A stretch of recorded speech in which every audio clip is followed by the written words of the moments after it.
Why can't we switch off from work even when we want to? When you're overwhelmed, your instinct is to do more, another plan, another late night, another burst of effort.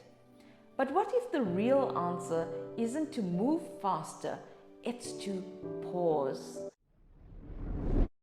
Most of us don't actually reflect anymore. We just react.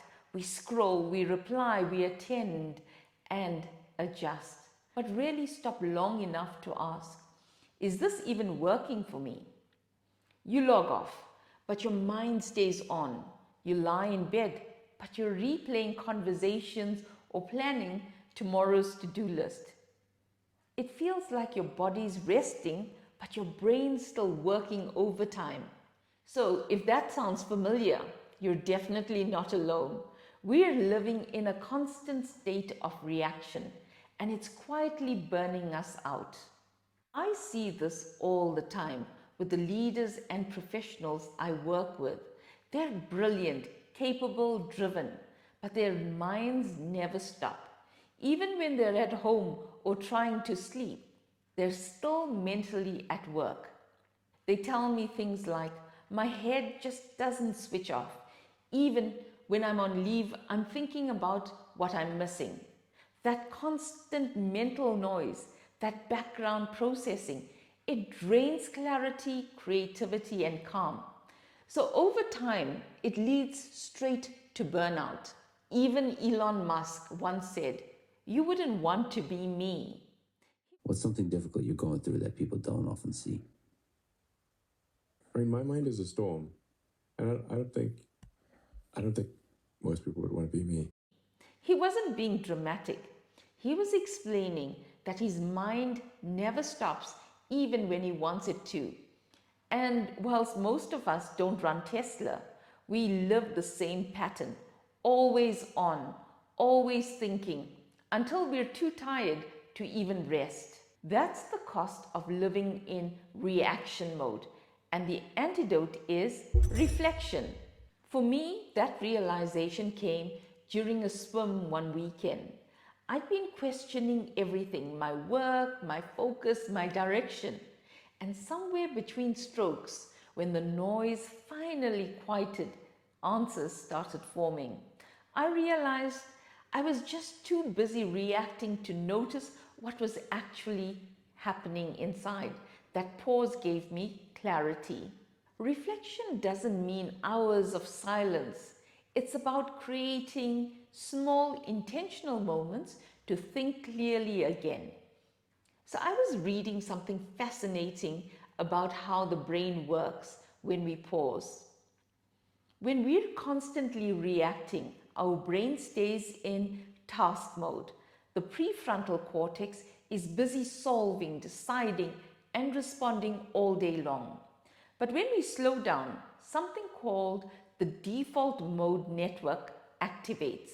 That's when your mind connects dots. It recognizes patterns and it finds meaning, which is why your best ideas often show up in the shower or on a walk. Reflection isn't daydreaming.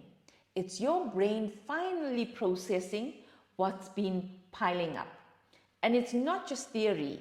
A Harvard Business School study found that people who took time to reflect between tasks performed around 18% better than those who didn't. Awareness literally improves performance. Here are 3 ways you can start right now. 1. The mini pause check-in. At any point in your day, ask, what's draining my energy and what's fueling it? That one question interrupts autopilot. It helps you notice when your energy starts slipping before burnout sneaks in. I recently facilitated a focus group where the team said that they were spending entire days on a single project, then doing their regular work late into the night. I encouraged them to engage their project leads and agree that only 4 hours a day could go towards the project, with the other 4 reserved for business as usual work. That simple boundary shifted everything, their evenings, their energy, their engagement. Like that team, see what's draining your energy and where you can create structure to protect it. 2. End of day clarity. Before you shut down your laptop, jot down, what did I do today that actually mattered? We measure movement and not meaning, and that's why we end the day feeling busy but unfulfilled. The small ritual helps you close your mental tabs and release what doesn't belong in tomorrow. We humans derive value from helping others and feeling a sense of purpose. So when you reflect, connect your work to the bigger picture. You might be doing something technical or behind the scenes, but remember the story of the person cleaning the floors at NASA who said, "I'm helping put people into space"? That person understood that their task, no matter how small, mattered.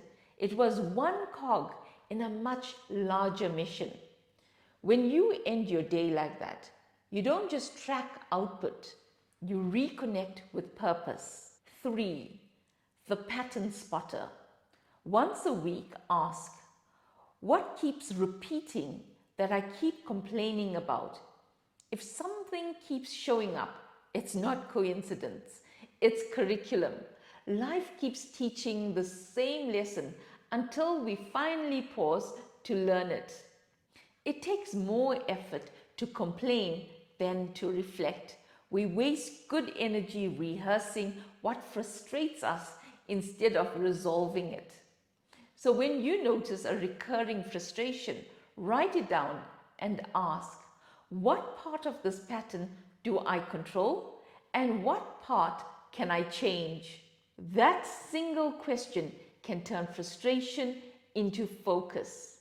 When you're constantly reacting, reflection can feel like a luxury, but it's actually your lifeline. It's how you reclaim clarity, calm, and control. And if you don't know where to start, that's okay. Reflection gets easier with rhythm, not forced journaling, but a structure that helps you reconnect with yourself and what truly matters. This idea, reflection as a reset, is the first step of what I call my rest method.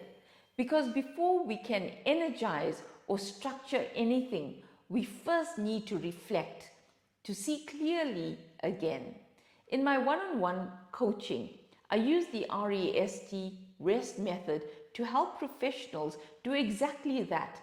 Pause, energize and re-energize, rebuild their focus with calm. But even without a framework, you can begin right now. So take 5 quiet minutes today and ask yourself, what's draining me and what's fueling me? Then take it one step further. Determine one small action you can take to reduce the drain or increase the fuel. It doesn't have to be big, just real. That small pause followed by one intentional step is how clarity begins. We can't switch off because our minds don't work like on and off buttons. But reflection, real reflection, teaches you that rest isn't the opposite of progress, it's part of it. Next week, we'll explore the next step, how to energize without burning out. Subscribe if you're ready to rebuild your rhythm, not your workload. Do more, but with purpose. Rest is how we get there, because you matter. Watch my next video for more productivity tips, techniques, and motivation. I'll see you there.